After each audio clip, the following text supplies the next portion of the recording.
So here we are. I've attempted to bleed my brakes and they're just not coming up. As I demonstrate now, pedal goes straight to the floor, and I've had a look around underneath the car and I'll show you what I mean in a minute.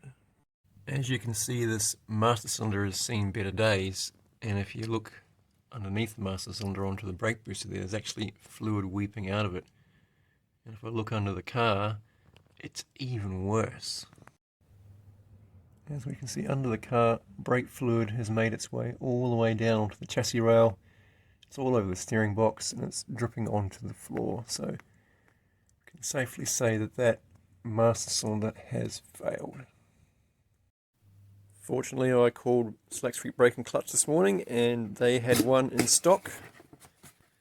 And I went and bought it. And there we go. That should sort me out.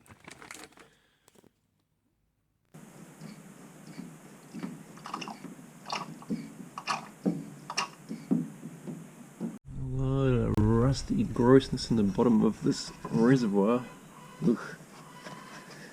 I'm just trying to get all the fluid out that I can before I pull this master cylinder out, because it's going to be a messy job.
Unfortunately, things haven't quite gone to plan. As you can see here, I've snapped off the nut that goes into the rear brake line for my Ford Falcon. So I've called Slack Street Brake and Clutch, and they're going to make me up another hard line.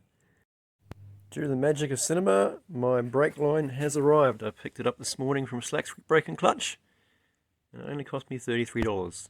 Pretty happy with that. Time to see if I can get it to fit.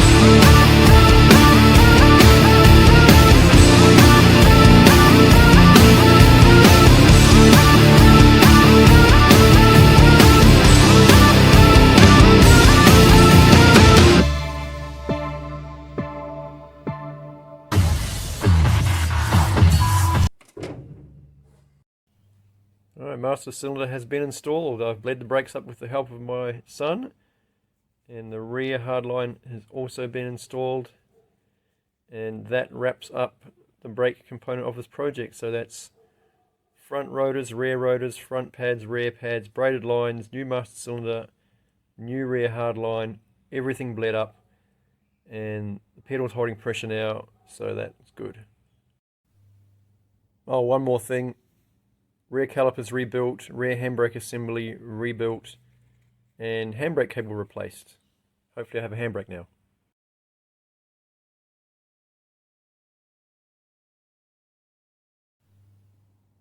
On a side note, I had these rocker covers back off over the weekend because while I had the car running, I could feel like a vibration coming through the rocker covers as the engine ran.